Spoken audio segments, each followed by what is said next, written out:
Bose and Nehru, friends और foes. Welcome to study IQ।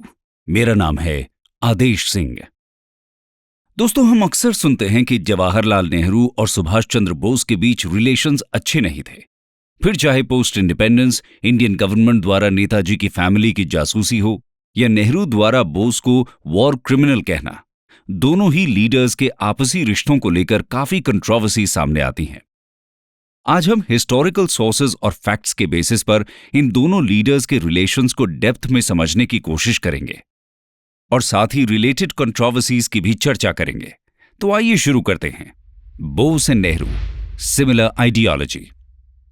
दोस्तों, independence movement के समय बोस और नेहरू दोनों ही काफी पॉपुलर लीडर्स थे, स्पेशली इंडियन यूथ के बीच। इनकी पर्सनालिटी बहुत ही कैरिज्मेटिक थी और ये दोनों ही एक्सीलेंट ओरेटर्स भी थे। नेहरू और बोस का विजन ऑफ इंडिया सोशलिज्म के आइडियाज से प्रेरित था। दोनों ही सेंट्रलाइज्ड प्लानिंग, हैवी इंडस्ट्रीज और की इंडस्ट्रीज पर स्टेट ओनरशिप को एम्फेसाइज करते थे।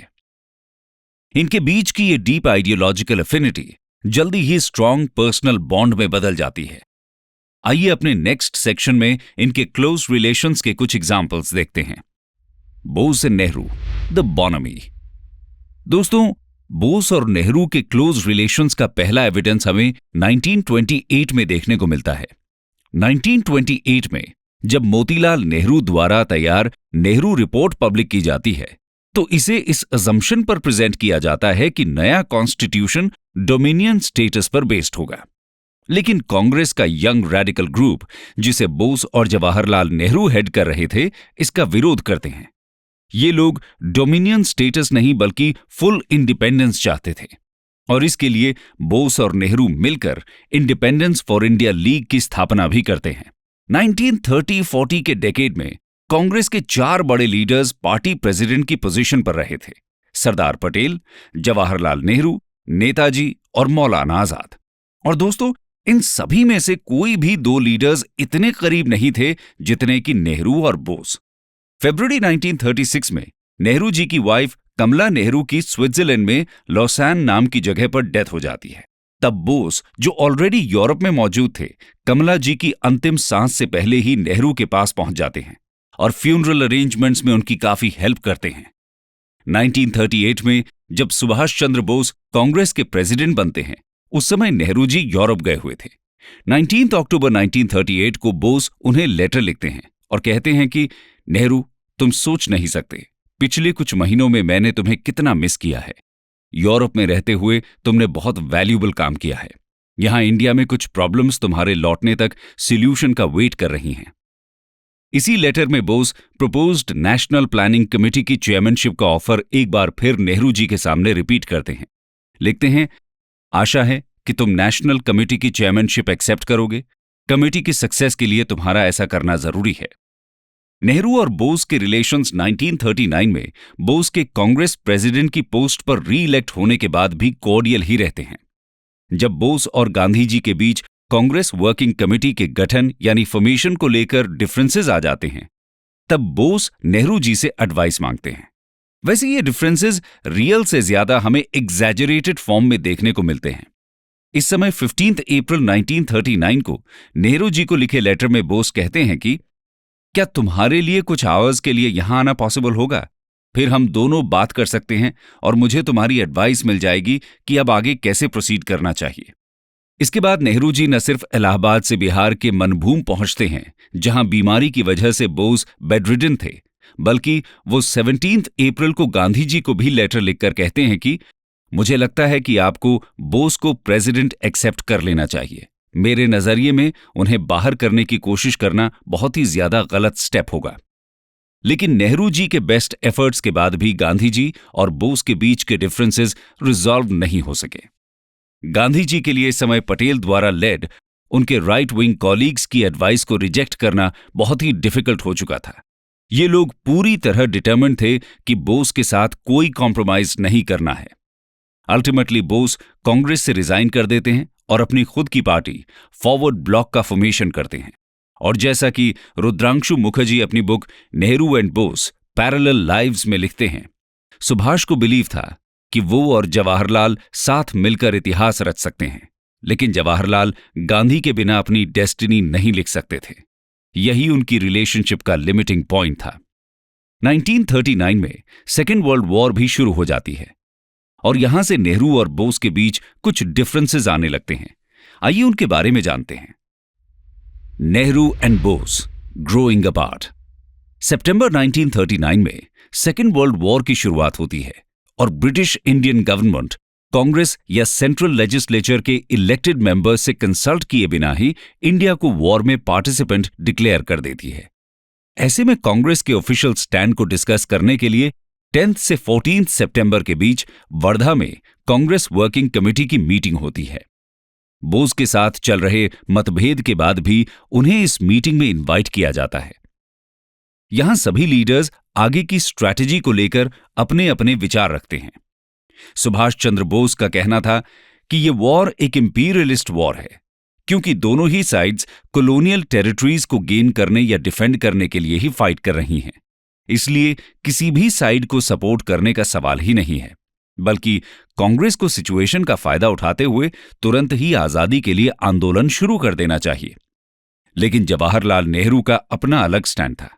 उनके अनुसार जस्टिस तो ब्रिटेन, फ्रांस और पोलैंड के साथ ही है, लेकिन साथ ही ब्रिटेन और फ्रांस इंपीरियलिस्ट कंट्रीज हैं और ये वॉर कैपिटलिज्म के इनर कॉन्ट्रडिक्शंस का ही नतीजा है। इसलिए नेहरू जी का कहना था कि फ्रीडम मिलने तक न तो इंडिया को वॉर ज्वाइन करना चाहिए और न ही ब्रिटेन की मुश्किल का फायदा उठाते हुए अभी कोई आंदोलन शुरू करना चाहिए। यहीं से बोस और नेहरू जी के रास्ते अलग हो जाते हैं। इसके बाद नेताजी संघर्ष का रास्ता चुनते हैं। ब्रिटिशर्स उन्हें हाउस अरेस्ट में रख देते हैं, जहां से पठान का भेष बनाकर वो फरार हो जाते हैं और फिर पहले सोवियत रशिया पहुंचते हैं और बाद में जर्मनी। यहां वो देश की आजादी के लिए फॉरेन पावर्स की हेल्प लेना चाहते थे। लास्ट में वो 1943 में जापान चले जाते हैं और इंडियन नेशनल आर्मी फॉर्म करते हैं और मिलिट्री हेल्प के थ्रू देश को आजाद करने की कोशिश करते हैं, जबकि नेहरू जी इंडिया में ही रहकर कांग्रेस को फ्रीडम स्ट्रगल के फाइनल फेज की तरफ लीड करते हैं।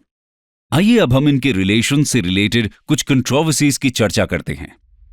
Controversies surrounding Nehru and Bose. दोस्तों, जैसा कि हमने वीडियो के शुरुआत में बात की थी, नेहरू और बोस के रिलेशंस को लेकर काफी कंट्रोवर्सीज हैं। पहली मेजर कंट्रोवर्सी नेहरू जी द्वारा बोस को वॉर क्रिमिनल कहे जाने की है। आइए इसको थोड़ा डिटेल में समझते हैं। 18 अगस्त 1945 को आई न्यूज रिपोर्ट्स में खबर मिलती है कि नेताजी सुभाष चंद्र बोस की प्लेन क्रैश के दौरान हुई इंजरीज के कारण मृत्यु हो गई है। इस एक्सीडेंट को लेकर हुई 11 इंक्वायरीज, उनकी बॉडी का क्रिमेशन और एशेस को टोक्यो लेकर जाना उनकी डेथ को कंफर्म करते हैं। लेकिन इसके बाद भी नेताजी की डेथ को लेकर अलग अलग थियरीज दी जाती हैं। ऐसे में जब 2016 में इंडियन गवर्नमेंट ने नेताजी से रिलेटेड 100 गवर्नमेंट फाइल्स को डीक्लासिफाई किया, तो एक पुरानी कंट्रोवर्सी को फिर से हवा मिलती है, क्योंकि इन फाइल्स में एक लेटर था जो कहा जाता है कि नेहरू जी द्वारा 1945 में ब्रिटिश पीएम क्लेमेंट एटली को लिखा गया था। इसी लेटर में नेहरू जी ने बोस को वॉर क्रिमिनल कहकर रिफर किया है। लेटर में नेहरू जी लिखते हैं कि डियर मिस्टर एटली, मुझे रिलायबल सोर्सेस से पता चला है कि सुभाष चंद्र बोस आपके वॉर क्रिमिनल को स्टालिन ने रशियन टेरिटरी में एंटर करने की परमिशन दी है। यह रशियंस की तरफ से धोखेबाजी है, क्योंकि रशिया ब्रिटिश अमेरिकन्स का एलाय रहा है वॉर में, इसलिए उसे ऐसा नहीं करना चाहिए था। आप इस पर ध्यान दीजिए और जो आपको सही लगे वही करिए। ये unsigned letters your sincerely Jawaharlal Nehru से एंड होता है। तो क्या नेहरू जी ने सच में नेताजी को वॉर क्रिमिनल कहा था? चलिए जानते हैं। ये लेटर सबसे पहले नेताजी के नेफ्यू प्रदीप बोस द्वारा लिखे एक एसे में अपीयर होता है, जो उन्होंने 1998 में उस समय के पीएम अटल बिहारी वाजपेयी जी को लिखा था। ये उनकी book Subhash Bose and India today a new tourist with destiny में भी देखा जा सकता है। लेकिन यह कोई ओरिजिनल लेटर नहीं है, बल्कि नेहरू जी के स्टेनोग्राफर श्यामलाल जैन द्वारा ओरिजिनल लेटर का सिर्फ रिकलेक्शन है, जो अपैरेंटली नेहरू जी ने दिसंबर 1945 में इन्हें डिक्टेट किया था। श्यामलाल जैन को 1970 में सेटअप की गई जीडी खोसला कमीशन के सामने भी पेश किया गया था। ये कमीशन बोस की मिस्टीरियस डिसअपीयरेंस की इंक्वायरी के लिए ही फॉर्म की गई थी, लेकिन कमीशन ने श्यामलाल जैन की टेस्टिमनी यानी बयान को एक्सेप्ट नहीं किया था। अपनी टेस्टिमनी में जैन क्लेम करते हैं कि नेहरू जी ने ये लेटर उन्हें 26 या 27 दिसंबर 1945 को दिल्ली में कांग्रेस लीडर आसिफ अली के घर पर डिक्टेट किया था। लेकिन हिस्टोरिकल रिकॉर्ड्स के अनुसार 25 दिसंबर से 29 दिसंबर 1945 तक नेहरू जी पटना और इलाहाबाद में थे और आसिफ अली खुद इस समय बॉम्बे में थे। इसके अलावा 2016 में यूके में इंडियन हाई कमीशन ने क्लैरिफाई किया था कि बोस का नाम कभी भी वॉर क्रिमिनल्स की लिस्ट में नहीं था, क्योंकि यह लिस्ट सिर्फ जापानीज और जर्मन सिटीजन्स के लिए ही तैयार की गई थी। वहीं 31 जुलाई 2017 को एक आरटीआई के रिस्पॉन्स में होम मिनिस्ट्री ने बोस की डेथ से रिलेटेड सभी रूमर्स को खत्म करते हुए कहा है कि Shahnawaz committee, justice GD Khosla commission और justice Mukherjee commission of inquiry की रिपोर्ट्स कंसिडर करने के बाद गवर्नमेंट इसी नतीजे पर पहुंची है कि नेताजी की मृत्यु 1945 में प्लेन क्रैश के दौरान ही हुई थी। दूसरी कंट्रोवर्सी जासूसी घटना से रिलेटेड है। 2015 में वेस्ट बंगाल गवर्नमेंट ने नेताजी से रिलेटेड कुछ फाइल्स डिस्क्लोज की थी। इन फाइल से पता चलता है कि इंडियन गवर्नमेंट ने काफी सालों तक नेताजी की फैमिली मेंबर्स को क्लोज सर्विलेंस पर रखा था। लेकिन ऐसा क्यों किया गया था? इसका एक कारण यह भी हो सकता है कि नेताजी की डेथ को लेकर गवर्नमेंट के मन में भी कुछ डाउट्स हों, क्योंकि इससे रिलेटेड बहुत सी कंट्रोवर्शियल थियरीज पॉपुलर थी।